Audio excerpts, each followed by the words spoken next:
Hi dear ones, happy Monday! I hope you had a wonderful weekend and that you did something beautiful for yourself, something fun. I hope you laughed so much that your tummy hurt, and made sure that you had that time for yourself this weekend. It's always important to start with 15 minutes and then to carry that through, and once you have a good habit in place, to continue with that good habit and to tack on some more to that good habit. So because it's Monday, we are starting a new chakra. It's number 6 out of 7, and it is the third eye or the brow chakra. Now, this particular chakra is developed between the ages of 35 to 42, but it's also touched upon from about age 12 right into early adulthood, how we see things. And you will find that during baptism, the priest normally closes that third eye. Which means that sometimes later on in life, if we really are wanting that connection, we're needing to open that third eye up and being able to actually see on various different levels. Okay, so because it's Monday, we're starting with the profile of this particular chakra, and its element is light or telepathic energy. Its ruling planet is Neptune or Jupiter. Its sense is all of the senses plus the sixth sense. Okay, when you feel the hairs standing up on the back of your neck or on your arms, and something tells you that there's something else there, or that something else needs to be known or seen. Astrological sign, Pisces and Sagittarius. It responds well from a music point of view to music that allows scenes and images to appear in the mind's eye. Very much woodwind instruments. The food associated with this chakra and with healing practices, dark bluish colored fruits. So blueberries, red grapes, blackberries, raspberries. And liquids, red wines and grape juice. Spices and herbs include lavender, poppy seed and mugwort.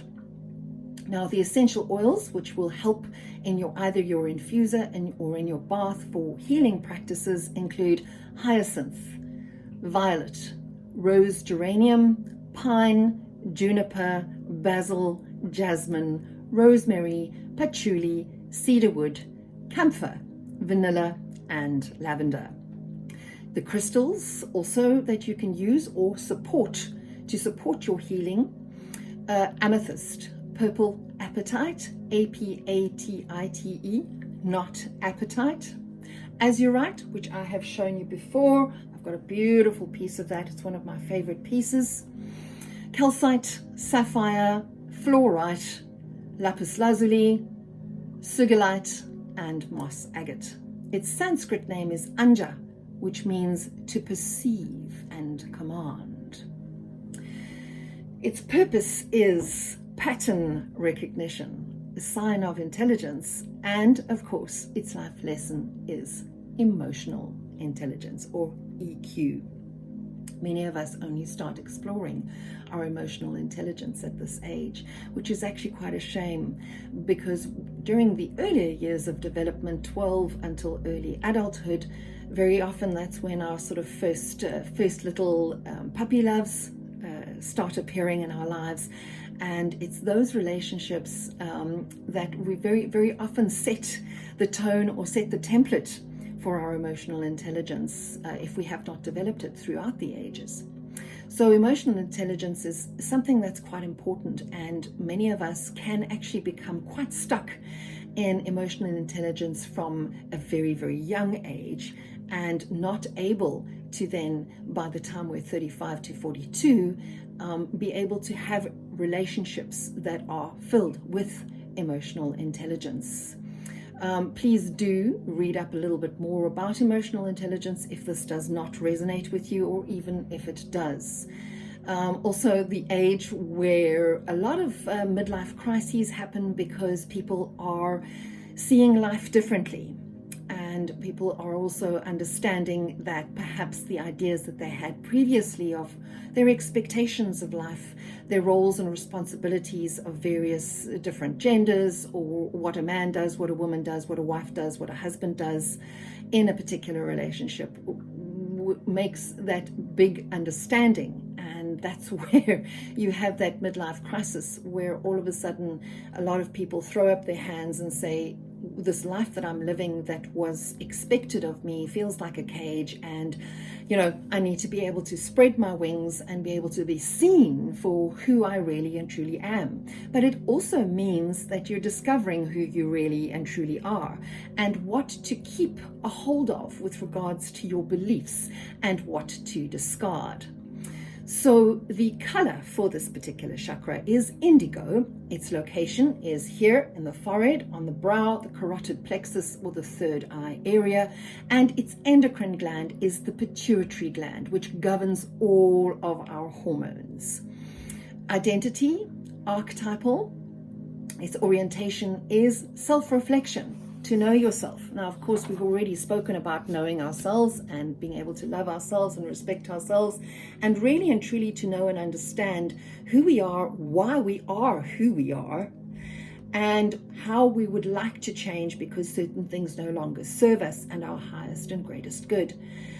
And this is where there perhaps creates a little bit of panic in some people's lives, where they feel that they have been living their lives up until now without being able to see clearly, and now they see their lives and themselves and their spirituality and their beliefs in a completely different light, and really need to take this time in their lives to understand what they really and truly want from life, how they would like to be known. When you introduce yourself, how do you introduce yourself? Do you introduce yourself as secretary or manager or whatever the case may be, and don't actually really tell anybody about who you really are, because you actually don't know yourself, or where you've come from, or how many of the things that you have learned from childhood you don't need to take forward, especially in those really junior and secondary school puppy love type of relationships, where we also look to our parents for a certain example of how to have a relationship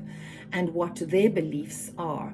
And bear in mind that we have now come sort of so in time and in society as a whole, that the things that we believed when we were 12 until early adulthood, so in our sort of later teenage years, those things and those beliefs of how a relationship works, what a parent is, what a husband or a wife is, we understand that perhaps has needed to change because society has changed so much. And when we're stuck in that old rut of what was back there, unfortunately, it can create a little bit of a wobble in our lives, because our beliefs are being questioned. And it's important to question those beliefs and what you want to hold on to and what no longer serves you. So its demon or counterforce is illusion. So advertising, propaganda, or a static image that is stuck in a time warp, stuck back then, which no longer exists. The basic right of this chakra is to see, and we all have a basic right to actually see and perceive things, not only from our perspective, but especially from our perspective. And when we're able to see from our perspective, we were better able to understand the perspective of others and how the lessons and the agreements that they've learned throughout their lives are now going to influence the lens that is put on to this particular chakra. So balanced characteristics for this chakra include being intuitive, perceptive, imaginative, having a good memory, good dream recall, the ability to think symbolically. So when somebody gives you a symbolic example, that you don't take it literally and apply the symbolism literally to your life. Also the ability to visualize something, and of course, clairvoyance. Right, ladies and gentlemen, I think that's enough information for today on the brow chakra, on the third eye chakra. I feel that you need to take it in to understand that if you're living in the ages of 35 to 42, what you're currently developing, and if you're past that, what you developed and what you chose to develop during that time. Always remember our foundation, the 4 agreements and the 5 Reiki principles. Much love and have a wonderful Monday.